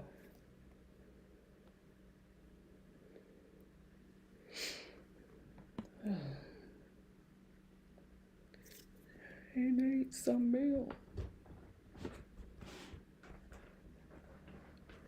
Yes, indeed. Okay, 82%. See if you need to be charged up. Just play, Tommy. We're going to present with an award. We're just inches away. Let's talk about who we are about to confront. Okay. So we're about to present a hedge fund award to Debbie Wasserman for beating Wall Street. Yeah, a little rundown here of some stocks that she's purchased. So she's actually up over 200% now at this point in time. And she's also bought shares of Helka Mining and New Gold. These are some trades she got into Very niche last stocks year. to know about too. Yeah, these are all small cap stocks. These companies are like, not very many people invest into them, so I mean, if you they're have very a risky. full-time job as a congressperson and can do all of this, how Yeah. is that even possible? I don't know, honestly. Should we present her with an award? Absolutely. Oh man. We just knocked her. But good to know she stands with Israel. Hey, we're here from a committee from Milwaukee. We want to present Debbie with an award. I know she's probably busy. Is there a way to drop it off or give it to her? I mean, this is pretty big. We're giving her the inaugural hedge fund award because she's outtraded hedge funds, which is like, how did you manage to do that? Like, that's amazing. We want to learn from her. She beat the market by 143%. It's pretty remarkable. So we just wanted like 3 round of applause. Nice job, Debbie. Nice job. Hedge fund award goes to you. So if you could just present this magical award to her. She's earned it. All right. Thank you. The Americans are proud of her. Thank you. Yeah, so my name's Nico Agosta. I created Stalking the Capital, which is a channel that dives into the personal finances, but also the campaign finances of members of Congress and candidates across the country. And you also created the Integrity Index. We've also developed a formula that uses those personal and campaign finance statistics, or data, I should say, to develop a grade. We give her a D-. I can go over some of the factors. So she is a pretty active stock trader. She has sold off a lot of her individual stocks. So in her last financial disclosure, she holds less than 6 figures of stocks currently. She took almost $300,000 of corporate PAC money, right? Those two factors are giving her that almost failing, a point away from a failing grade of a D-. How ridiculous is it to call yourself a public servant and then to operate like this? I would be embarrassed to go outside. I would be afraid to go outside. Hey, people that trusted me and voted me into office, I'm gonna fight for you, but I'm too busy trading stocks. Yeah, honestly, I don't understand how they're able to work for the people and then day trade the stock market. They can be wealthy, but do it the appropriate ways. Do it the way, like everyone else. Get the mutual funds, maybe, I don't know if real estate, but I'm not opposed to people having financial success, especially if they are truly serving the country. Yeah. But I mean,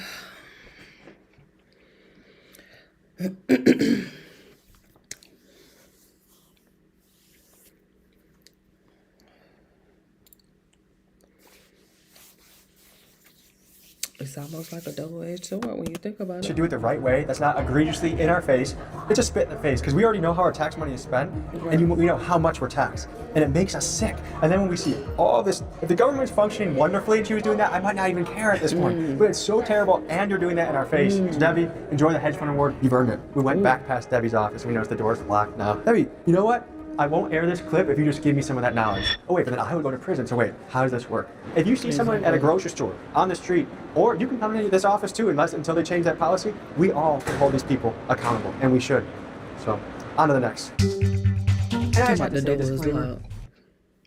You damn right I locked the door. Don't come over here with that shit. EVE Online is a vast. The staffers, I know you guys are just doing your job. I don't have anything against the young staffers working hard in the office. I know they're usually going to be the receiving end of this because the politician either won't see us, which by the way, we've emailed them and they won't see us, and chances are they are at a meeting. They have a busy schedule. So I know the staffers are just doing their job, and that's why I'm not hassling them or mean to them, just for the record. Next on our list is Nancy Pelosi. Her net worth surged by $19 million in 2025. Pelosi's stock returns are impeccable. So since 2023, her stock account is up 240%, and that's between 2023 and 2025. Okay, in 2023, she had a 65.5% return. In 2024, 70.9% return. 2025, 20.1, but still outperformed the S&P that year. Here's two examples of when she was speaker and she had bills going through the house at the time and she was buying call options and stuff. So she purchased $6 million in NVIDIA call options as the CHIPS and Science Act moved through the House while serving as speaker. Then she purchased $5 million in call options after the bill became law. She voted yes to pass the bill. And then the other example I have is she bought $1 million in Tesla call options, exercised them for common stock, then voted yes to pass the Inflation Reduction Act of 2022 while serving as speaker. Almost as if she had inside knowledge. We're on our way to go confront some politicians, and we have, just to say it's nonviolent, we got some fire plaques. I mean, what does it say about our country and economy right now? If people are working 40, 50, 60 hours a week, can't even, they're worried about putting a roof over their head, paying their energy bill, paying for groceries, maybe don't even have health insurance. Yep. But That's a their luxury now. politicians are trading beyond hedge funds. And what does that say about the moral status of our leaders in this country? I, for one, personally believe it's completely normal and moral for the likes of people like Nancy Pelosi to beat Warren Buffett in the return on investment. I think that's healthy. She should be celebrated. 100%. That's why we're getting her an award, right? Think so. Here we go. Uh-oh. Knock, knock. Hello. How are you? We had emailed. We came all the way from Milwaukee to present different people with awards. I know she's probably out of office. Is there a way we could present Miss Pelosi with an award?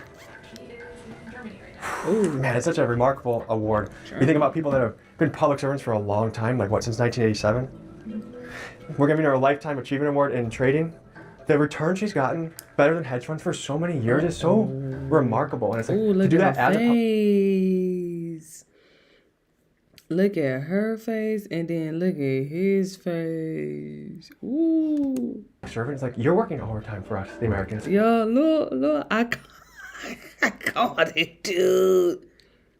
Look at you chewing on that gum. Should we give a brief round of applause?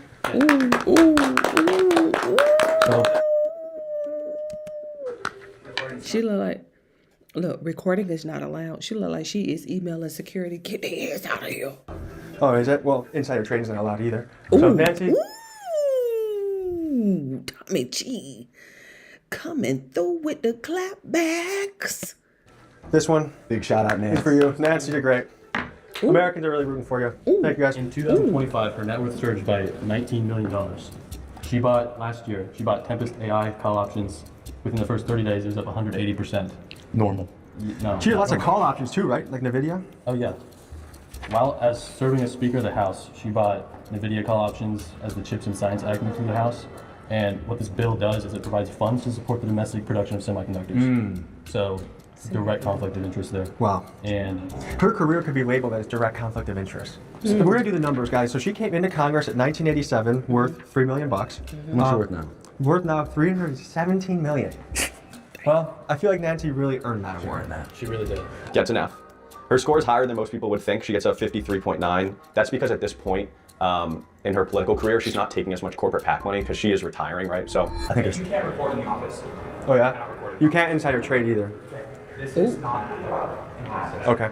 So whatever footage you have of the office, fine. You can record in the office, that's fine. Yeah. In this hallway, fine. Inside the office, you can't do that. Okay. Like, she doesn't own any stocks, just so you know. Wait, the call options on NVIDIA? Can you review this page with us then? That's a lie. She's been. It's a her lie. husband owns it. Her husband does it. Yeah, her husband owns all the stock. That's right. That's who. Is that her? Folks, a common excuse you'll hear from politicians when confronted on outrageous trades is my spouse is the one trading, not me. Well, newsflash, none of these politicians are married to Warren Buffett or Ray Dalio. And let's be real, if your senator spouse tells you about a stock trade using their access to privileged information and you trade off of that, folks, is textbook insider trading. Right up there. Right. Says you can't record in the office. Okay. Right back to that. Got it. So we're off the stock thing. No, so we follow the rules that, for her rules, we have to follow it. Appreciate it. Thank you guys for following. 100%. We got posted outside the door. Because she follows the rules. You got to do your job, bro. I appreciate you doing your job. You're following your rules 100%, man. Appreciate you doing that. Hope that spreads upward. To embody the feeling most of us have about our government, I created an anti-government t-shirt collection. To stand against corruption, we have the Evict the Serpents design, which is so fitting for today's video, and to highlight mass surveillance, we created the Always Watching design. Both are available at TommyGMcGee.com. Get yours while supplies last and join the movement. Next, we got Tim Moore. This is kind of just a funny one, honestly, because it's like, why would you do this? He just straight up bet against the U.S. economy. He purchased $245,000 of ticker TZA. It's a small cap bear 3X ETF in 2025. When you get into a ETF like this, If the market goes down, your account goes up. So he's making money if the economy starts crashing. So he bet against the American economy. Against the economy. So 2025 was the start of Tim Moore's congressional career, and he's already racked up $18 million in trade volume in 190 trades. That's like one trade every other day. His net worth is $7 million. So he is doing some significant trading. Yeah. Right. It's almost like he's traded basically double his net worth already. Come on, boys. We have a mission to complete, even with Capitol Police. Yeah, Capitol Police are awesome. Yeah, look. Proud to be an American. You're doing great, bro. Or at least I know I'm free. Oh, another shocker. Beautiful. They're from police. It says, please come in. Are you good, man? Yeah. Hello, hello. How are you? What's up, Bubba? We are here to present an award. We came all the way from Wisconsin to present the award to Mr. Moore. By chance is he in the office? Oh, dang it. Everyone kind of was out of office today, huh? We picked the wrong day to come and fly in. We just wanted to congratulate him. He's been in Congress like a year or two, 18 million in trade volume, and he bet against America on a small bear cap. And so he's earned this. He's look bet at his against. face. Look at his face. He look like he just pissed his pants. Look at his face. America Award is just, that's what a public servant that I elected, what I want them to be doing. So thank you, Tim Moore. I hope you put this in your office somewhere. And Will you be able to get it to him when he gets here? So, thank you, brother. Thank you, sir. Thank you. Have a great day, okay? Thank you, brother. Tim Moore, thank you. Woo. Hey, puppy. Thank you. Hey, guys. And claps from back there, too. Perfect, perfect. I have no idea what they're clapping for. That's beautiful. Is it easy to say that it's wrong if you're a representative to bet against the economy? Yes. I mean, to literally bet against. What if he's like, hey, I know these policies that they're passing are bad, so I don't agree with them, so I'm going to benefit from it. Is that still wrong? I think it's super cool. I think you should benefit from as much insider information as you can. Each to their own. Let's go with Tim Moore. Tim Moore gets an F, score of a 55 out of 100. He holds right now almost $1.2 million in individual stocks. If the numbers are correct, he just got into office in the last year or so, and he's done over $10 million in trade value. That's correct. Yeah, he entered in 2025. Imagine being able to build an app with your name on it, just by thinking about it. Meet Base 44. And also, why do I see this in front of every person's door pretty much? Stand with Israel. What's wrong with that? Wait, do they have a Chinese flag? Do they have a Panamanian flag? Oh, just Israel? And it's a conspiracy theory that there's a lot of BB, thanks for being our president. Thank you, Big Yahoo. Thank you, Big Yahoo. You haven't bombed enough children, and we support you. What you're doing is brave. Amen, dog. He's gonna get the Nobel Peace Prize. We just missed him, too. He was here yesterday. Oh, BB, thank you. Too bad you don't have a little hat. This is the humiliation ritual our politicians do. I knew our content creation would take us to here someday. We made it, We dog. made it, now we're rich. We made it. Mark Wayne Mullen, he purchased Raytheon 4 days before the October 7 attacks on Israel. He purchased Raytheon stock 5 days before Venezuela operation happened, where they kidnapped Maduro. So he's been like a crystal ball with military conflict. Yes. Talk to me about how politicians sitting on committees impacts their trades. Mark Wayne Mullen, for instance, who sits on the Senate Armed Services Committee, he bought Raytheon and he bought L3 Harris. Both of these companies are defense contractors. I don't know what goes on in that committee hearing. I don't know what they're discussing, but he sits on the Armed Services Committee. That shouldn't have happened. What would you say his trade value? 25 million. What was Senator Mark Wayne Mullen's net worth before he got into the Senate? His pre-Congress net worth was $2.8 million in 2013. 2013, wow. And what is he currently worth now? He is worth $67 million. Yeah. When trades are disclosed and put on our site, it will flag each individual trade. If there is a conflict between hey, they sit on the energy committee and they just traded an energy stock, it'll highlight that trade in gold. So it's it stands out among the rest of the trades. You see you, brother? How are you? It was glad.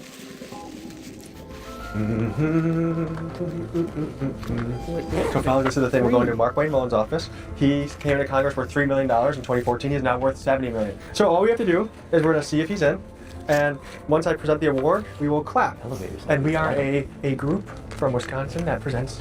We're on a committee. We're here to present people. The Lifetime Achievement Award. Lifetime Achievement. Sorry for muddying up your paper. Hello, hello. We are a Official committee from office, glass Wisconsin. doors. We're hoping to present a senator with an award. I don't know if he's in. I know they're all busy as can be. Yeah, he's not into it. Oh, we're the Wisconsin Political Excellence Committee. Well, we have a platform. Would you get it to him, because we can't come back? So, yes. So this nice shiny plaque. and he gets the intervention. Yeah, come through. He gets the intervention investor of the year. I mean, right before he went to Venezuela, he brought some Chevron stocks. Right before October 7th, he brought some Raytheon stocks, and he sits in the armchair committee. So it's like that timing is so great. We want to learn, like, how do you manage to do that on top of your busy job of being a senator? So let's give it up for Mark Wayne Mullin. Put it in the trash. There's actually no trading on inside information allowed. We appreciate that. We'll follow the rules if he follows the rules too. Mark Wayne Mullin gets an F. 54.6. Biggest factor in that, oh my goodness, actually, he's all over the map. $4.5 million of individual stocks held and $1.3 million of corporate PAC money received last cycle of his campaign. So we have a net worth over time table for every member of Congress. And yeah, that's another one of the, just like Debbie Wasserman Schultz, it gets you suspicious, right? Is there some corrupt behavior going on? Probably. We don't know. Is there a perception of that behavior that is degrading the public trust? Yes. And again, I think that's why they named the bill the Restore Trust in Congress Act. That's really what it's about here. We just gave Mark Wayne Mullin's office an award. You actually interviewed him yourself. So what was it like talking to him, and what kind of accountability did he take? Well, I asked him what went into the calculus of trading up to $50,000 of Chevron, ConocoPhillips, and Raytheon stock just days before the operation in Venezuela, where they ended up turning over $17 trillion worth of oil reserves to those very American oil companies. He kept repeating himself, said that he filed the disclosures and ran up the stairs, and his aides sort of got in my way. I couldn't get up there. I just wanted to ask you if you could tell us a little bit about the calculus that went into trading some of these stocks that you put out in the disclosure. I was specifically curious about ConocoPhillips, Chevron, and Raytheon. You already checked it? So we filed everything? Well, I'm curious about the decision that went into that. We filed everything. We filed almost everything. But Senator, it's of the public interest to at least. That's what we filed with ethics and it's public record. I know, but I'm trying to get you on record about it.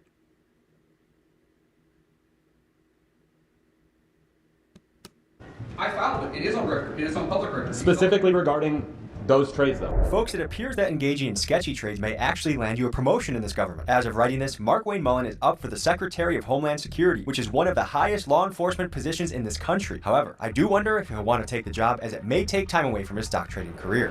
Is there a harsh penalty if you file your disclosures late? Nope, $200 fine. So if you make, let's say, 25% return on a stock, and you file it months and months late, like Katie Britt did, and you get a $200 fine, and you get to keep the returns of the trade. Seems like the incentive structure would not deter you from disclosing late. Who would you say are the people leading the charge to ban stocks, and who are the people leading the charge to not ban? The heroes are the working people on the ground in this country. I think that the vast majority of Americans hate corruption, but as it relates to people in Congress who are trying to ban individual stocks, it's people like Elizabeth Warren, Bernie Sanders, Josh Hawley. Yep, people like that. Folks, our next one is a very special award. We have a guy who said this. So how many of you don't want to make money? Anybody want to be poor? I don't. So this idea that we're going to attack people because they make money is wrong.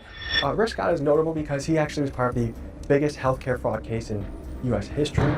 His company got 14 felonies against it from the Department of Justice, but he walked away from that pretty handsomely. We'll check the numbers, but it's about like $200 million, I believe he walked away from it. I apologize, Mr. Rick Scott. Let me correct myself. It wasn't $200 million, it was $300 million. To recap, Rick Scott's company defrauded Medicare and Medicaid out of hundreds of millions of taxpayer dollars. When put under oath, Rick invoked the Fifth Amendment 75 times. His company pleaded guilty to 14 felonies, and he was pressured to resign, but he walked away with a $300 million golden parachute, and today, he's a U.S. Senator who really loves Israel. Rick Scott, thank you for your public service, sir. Currently, he has about $500 million. And modest. When they asked him, do you want to ban stock trading? He said, no. Does anyone here want to be poor? So he gets the inaugural, don't want to be poor award. And there, we are a committee traveling all the way from Wisconsin to award bipartisan excellence. And we were looking to present Senator with a plaque. Is there any chance he's in town for a minute to... He's actually not. Oh, man. Nobody. Us Wisconsin guys can't schedule that good, but is it possible to give him the plaque or have someone give him the plaque? We can pass it off for you. I just thought that would be huge. That would be huge. We just thought it was really notable and remarkable. When asked if there should be insider trading or stock trading, he said, I don't want to be poor. So we're giving him the I don't want to be poor award. He's a public servant only worth $500 million. I mean, it's a tough time in this economy. And I think no one deserves this award more than Senator Rick Scott. So let's clap it up, guys. Rick Scott, he doesn't want to be poor. 14 felonies, beautiful. 14 felonies in the company that he was a chief executive of. But anyways, Rick Scott, this one's for you. One more time, fellas. Thanks, guys. Thank you, guys. He doesn't want to be poor. It's only $500 million. None of us want to be poor. Get off his back, all right? None of us want to be poor. We have one more person to look. If it was some black people doing this. All right. Senator Rick Scott. Rick Scott gets an F, 56.3. You know how to pick him. He's got $3 million in individual stocks right now. It's all in one company. It's not the only problematic asset that he has. We do, as we continue to develop the Integrity Index, we want to be able to really dive into those financial disclosures and pull out more assets, just more than just the individual stocks. That could be potential conflicts of interest. But for him right now, it looks like he holds $3 million worth of stock in a biotools company. Probably privately held, this would be my guess. We presented another senator with an award just about an hour ago, Rick Scott, with a Don't Want to Be Poor award. He's a humble public servant. I don't think he'll ever be poor. No, I think it's almost impossible for him to be poor. What was that fine he had to pay for the largest Medicare fraud in the history of the United States? Didn't he get a payout for it? Look, he walked away with like a couple $100 million, right? I think it's really important to highlight that the voters are not to blame here. They're being misled, they're being manipulated, and their fear and their anxieties about their quality of life and whether they can build a dignified lifestyle for their kids are being threatened. And so when they hear somebody speak to all of the things that they want fixed, sometimes they end up voting for someone who's working against their best interests. It almost seems cartoonish, the level of wealth some of these people have. And if they did it in private business the right way, I don't care if someone is wealthy and they want to come serve the country, but the fact that they just want to keep it an open pipeline to make as much money as possible, well, America is not doing so well. The lower class and middle class, I know of a guy out in New York making $250,000 a year with his wife, and they are struggling because between the child care, that's like a few $1,000s a month, mortgage, they're living paycheck to paycheck on $250K. And if 250K is paycheck to paycheck, what is it like for people that are working at Target or Uber or making $18 an hour, $15 an hour, and then to have a guy just be saying, I don't want to be poor and you're already worth a few $100 million, it is cartoonish. I feel like I'm projecting what all of us back home feel, which is we know the system is not in our favor, we know that they're just doing it blatantly, and these are not public servants, at least guys like that. These are people that are in it for money and power. Hey there. Hey guys. Oh yeah, if you see Rick, let us know because we're trying to give it to him in person. Oh, that's for Mark Wayne Mullen? Yeah. They don't want it. They don't want it? They don't want it. So a free award? Here's what we got. All the doors pretty much have it posted that you cannot record in the office. We get that, but we also get that insider trading is a rule too. So we felt like nothing to do with me. Correct, and I'm not upset. We just have some regulations of the Yeah. We appreciate that. We appreciate that. We're here because we want people to follow the rules, so we get it. So, like I said, the majority of the doors have a no recording policy. If they ask you not to record, don't record. If they ask you to leave, just listen. Yeah. So that's pretty much all I got. Okay. Yes, sir. Thank you. Are we able to get our plaque back? I mean, if you guys want this back, Unless I don't know if you want a keepsake or anything. Who are the other good stock traders in here that we should be talking to? Do you own any stocks? Pelosi's dropping her tip soon. If you guys want to subscribe to that, you guys will be up like 50%. It's pretty cool. What is the mechanism to ban stock trading? Well, there was a bill that's been filed in the House, but we should have a vote on it this year. Once it gets out of the House, it'll go to the Senate where it's going to die. And they have the opportunity to stop it. They do, absolutely. I'm pretty sure that like 70 to 80% of Americans believe that the stock ban should go through. Right. And these people represent all of these states. So they should take what their people want and they should just ban it outright, but they're not. Our bill, which bans stock trading, should be embraced by, in my view, by every member of Congress. Senator Rick Scott is on record saying he doesn't want to be poor. He's only worth about $500 million right now. So wouldn't that hurt the pockets of guys like him if we did that? I think he would be just fine. Right now, it just feels like our country caters to the richest members. Seems like. It absolutely does. In this bill that the president passed at the beginning of the year, what he calls his big, beautiful bill, there's a provision in there to make permanent the depreciation schedule for private jets and to take it from 7 years to 1 year. You know why you want your depreciation schedule to be 1 year instead of 7 years? So you pay almost nothing in taxes. Yes, and you get most of the money back. You get a lot of it back, and you get it back quickly, and then you can use that money somewhere else. This bill that cut healthcare spending for poor people and cut food assistance for poor people has stuff like that in there. So of course it favors billionaires. It's favored rich people and big corporations for a long time, and it's unsustainable. That's the system we currently have. The hardworking people, the middle class people, people in the military.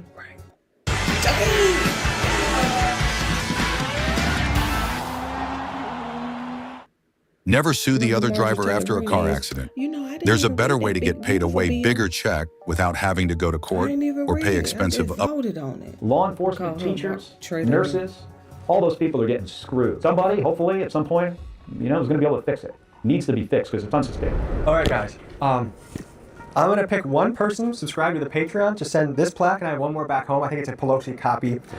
Use code TRADE for 50% off your first month of Patreon, where you get like all the Epstein drops, some of the craziest footage I have that is not for time constraints allowed on YouTube. And I'll send 2 people back home a plaque. So use code TRADE for 50% off your first month of Patreon. I feel a little bit better. I feel good.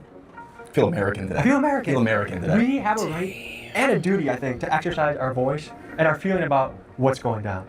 And things we all know things are not right in these type of places. Yeah, there's some people doing good stuff, but overall, it's a trend of. In your professional opinion? My professional opinion. We have a massive crisis gripping this country of corruption, and that's from the trading to the cover-up of the Epstein files. It's some of the darkest stuff you can picture. And it should be an honor and a privilege to be in this building, representing your people. We the people. That should be a beautiful opportunity. Folks, I think it's special that we as Americans can all unite, and we can walk into this building and confront someone that we want to. We can hit them where it hurts with our ballot box, with our donations to the candidates we do like, and with public humiliation that I think is well-deserved.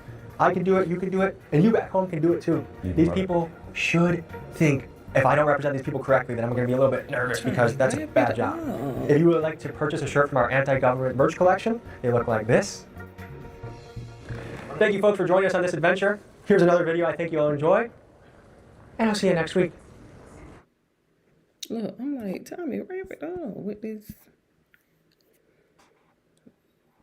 I don't even want to call it a monologue. I don't know what to call it. I'm like, just wrap it up, please. I'm finna get up out of here. You know.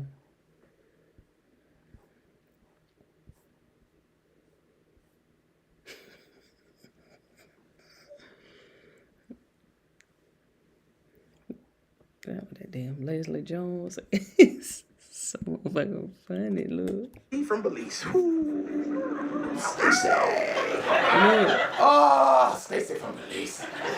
Boy, he had a thick neck and a thick dick at the same time. What? It's almost like it ran consecutively through his body, you know? Right. It's beautiful. And you know what? Let me tell y'all men something. Let me tell y'all something. We know more about your dick than you do. She's so high. Blaze. We do. You think we're going to put something in our body we don't read the ingredients to? Like this dick got high fructose.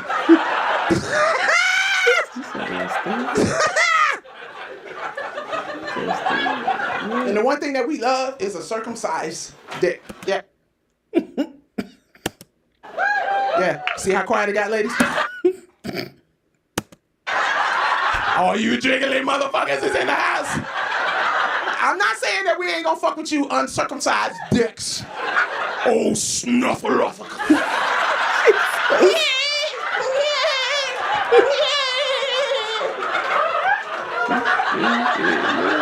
Oh, and eat a dick ass motherfucker.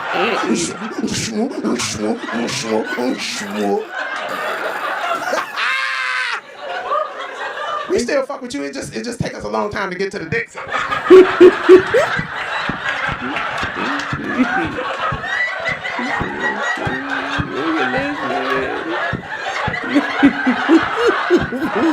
And then when we finally do get to the dick, it's like.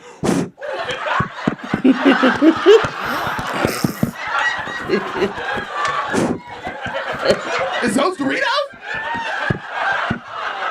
Not Doritos.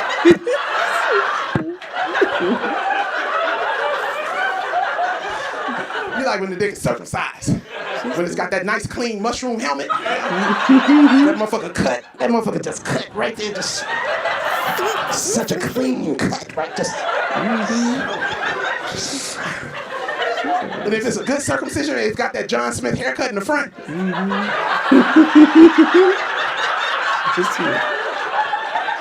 Oh no!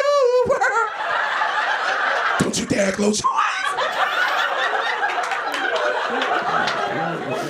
When it get hard, it looks like the Mandalorian. It just.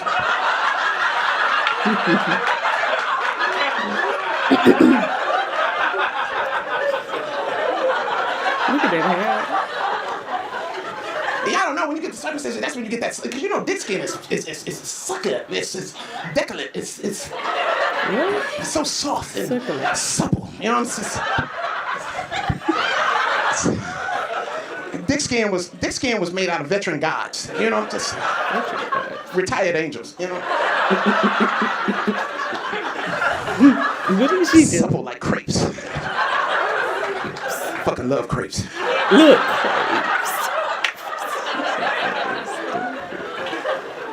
That's how beautiful Stacy's dick was.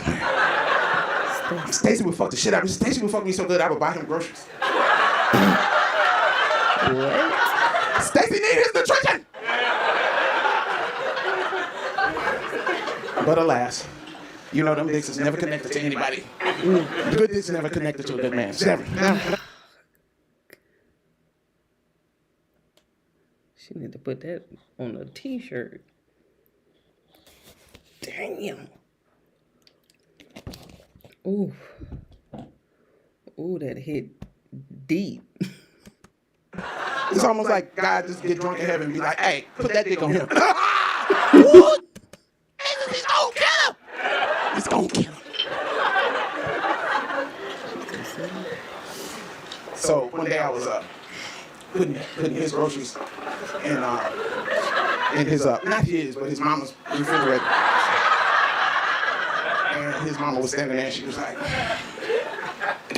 you can do so much better. You just can. It's my son, I know him. Now, I got another son, okay? He is a good man, he got a good job, he'll do you right, he'll treat you so nice. Now, his dick is not as big as Stacy's, but he's a good man. And I was like, nah. I teach Stacy how to read.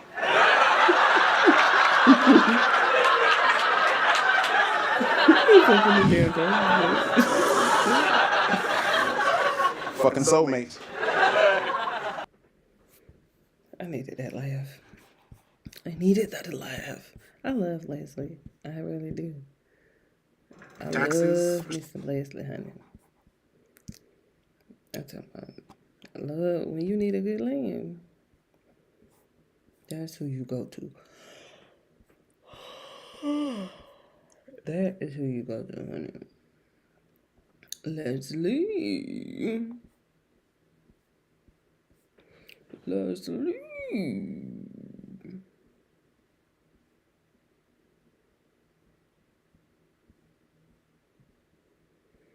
I'm finna get out of here. I'm finna get on out of here.